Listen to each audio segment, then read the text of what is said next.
Salam sejahtera Sobat Kristiani, kita bertemu kembali di program kita, program Renungan Malam di Sobat Kristiani TV. Dan pada malam hari ini, renungan kita juga menjadi khotbah di ibadah keluarga atau kebaktian keluarga pada minggu ini. Firman Tuhan tertulis pada Mazmur pasal 22, di ayat 23 sampai dengan ayat 32 demikian dituliskan. Aku akan memasyurkan namamu kepada saudara-saudaraku dan memuji-muji engkau di tengah-tengah jemaah. Kamu yang takut akan Tuhan, pujilah Dia. Hai segenap anak cucu Yakub, muliakanlah Dia. Dan gentarlah terhadap Dia, hai segenap anak cucu Israel. Sebab Ia tidak memandang hina ataupun merasa jijik kesengsaraan orang yang tertindas. Dan Ia tidak menyembunyikan wajahnya kepada orang itu. Dan Ia mendengar ketika orang itu berteriak minta tolong kepadanya. Karena Engkau, aku memuji-muji dalam jemaah yang besar. Nazarku akan kubayar di depan mereka yang takut akan Dia. Orang yang rendah hati akan makan dan kenyang. Orang yang mencari Tuhan akan memuji-muji Dia. Biarlah hatimu hidup untuk selamanya. Segala ujung bumi akan mengingatnya dan berbalik kepada Tuhan. Dan segala kaum dari bangsa-bangsa akan sujud menyembah di hadapannya. Sebab Tuhanlah yang empunya kerajaan. Dialah yang memerintah atas bangsa-bangsa. Ya, kepadanya akan sujud menyembah semua orang sombong di bumi. Di hadapannya akan berlutut semua orang yang turun ke dalam debu. Dan orang yang tidak dapat menyambung hidup. Anak-anak cucu akan beribadah kepadanya dan akan menceritakan tentang Tuhan kepada angkatan yang akan datang. Mereka akan memberitakan keadilannya kepada bangsa yang akan lahir nanti, sebab Ia telah melakukannya. Demikian dituliskan. Sobat yang dikasihi Tuhan Yesus Kristus, dalam video pesan yang indah yang menjadi khotbah di tanggal 7 Februari 2021 dari firman Tuhan yang tertulis pada kitab Yesaya, kita telah berbicara tentang bahaya kesepian. Mungkin linknya bisa kita lihat di atas, saya daftarkan di atas. Dalam video itu saya sebutkan kesepian sangat berbahaya dalam kehidupan seseorang. Yang kita maksudkan dengan kesepian bukan suasana tanpa kehadiran orang lain, bukan suasana yang sepi, lingkungan yang sepi dari orang lain, tetapi keberadaan seseorang yang merasa ditinggal dan tidak dipedulikan. Itu membuatnya merasa kesepian sekalipun di tengah orang banyak. Dan itu akan menekan jiwanya, baik secara tubuh ataupun rohnya. Sehingga dia merasakan sesuatu perasaan yang berbeda, berakibat pada frustasi, dan sangat fatal bisa pada mengakhiri hidup sendiri. Dalam artian bunuh diri. Itulah bahaya kesepian. Kesepian itu terjadi bagi orang yang merasa ditinggalkan. Ditinggalkan sesamanya, ditinggalkan keluarga, ditinggalkan orang lain. Tetapi juga kesepian itu terjadi bila merasa ditinggalkan Tuhan, tidak diperdulikan Tuhan.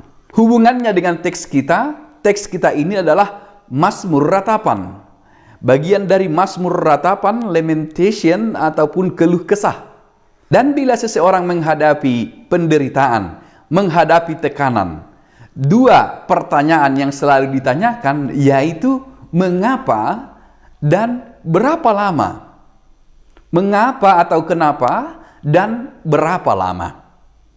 Dalam pertanyaan mengapa aku mengalami penderitaan, kenapa aku mengalami penderitaan, kenapa aku ditinggalkan, akan muncul perasaan diperlakukan tidak adil.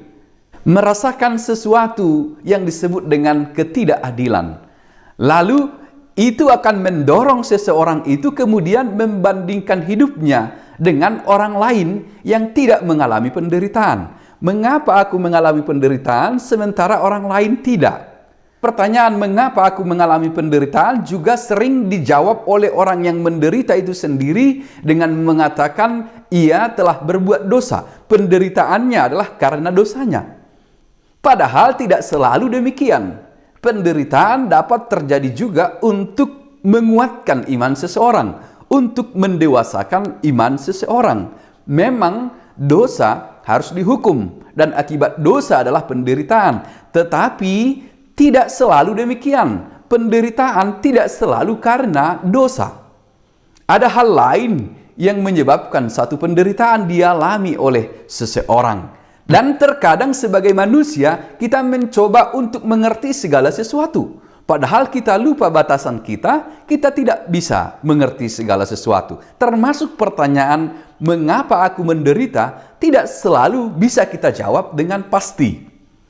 Kemudian berapa lama? Berapa lama menunjukkan pada ketidaksabaran kita.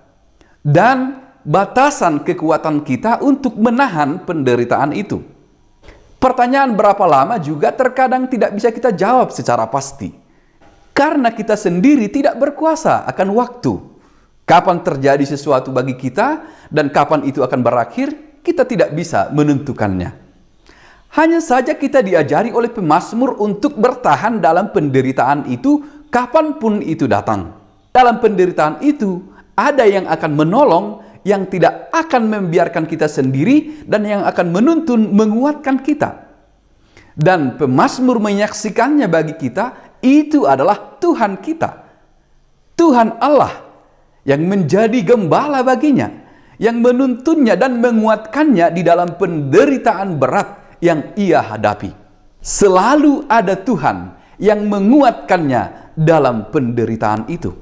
Sama seperti yang sering kita dengarkan sobat Kristiani, bahwa dalam kehidupan kita tidak memiliki suatu janji yang mengatakan bahwa segala sesuatu akan indah.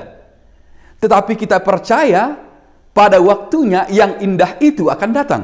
Bukan dalam sepanjang waktu semuanya akan indah, tetapi ada waktunya yang indah itu datang. Jika kita bertahan dalam penderitaan itu. Setelah kita keluar dari penderitaan itu dan mampu menghadapi penderitaan itu, ada hal lain yang harus kita lakukan. Bukan menyombongkan kekuatan sendiri yang bertahan dalam penderitaan itu, kemampuan dan pengetahuan yang kita miliki, tetapi nats ini mengajak kita, pujilah Ia, Sang Penolong, Sang Pendamping, yang menguatkan kita menghadapi penderitaan itu. Bila kita perhatikan dari pasal 22 teks kita ayat 23 sampai dengan 32, keseluruhannya itu adalah ajakan untuk memuji Dia, Sang Penolong, Sang Pendamping, yang menguatkan kita, yang menguatkan pemazmur dalam menghadapi segala penderitaan, kesusahan hidup yang terjadi baginya. Dalam teks ini juga kita melihat bahwa pemazmur mewariskan kesaksian itu ke generasi yang akan datang. Juga menyadarkan kita untuk selalu memikirkan apa yang kita wariskan pada generasi yang akan datang. Apakah harta atau pengenalan akan Tuhan? Pemazmur mengajak kita mewariskan kesaksian yang benar tentang Tuhan, tentang kekuatan Allah, tentang pertolongan Allah, tentang Yesus Kristus yang telah menebus dosa kita, yang telah menyelamatkan kita. Itulah kesaksian yang melepaskan kita dari penderitaan akibat dosa.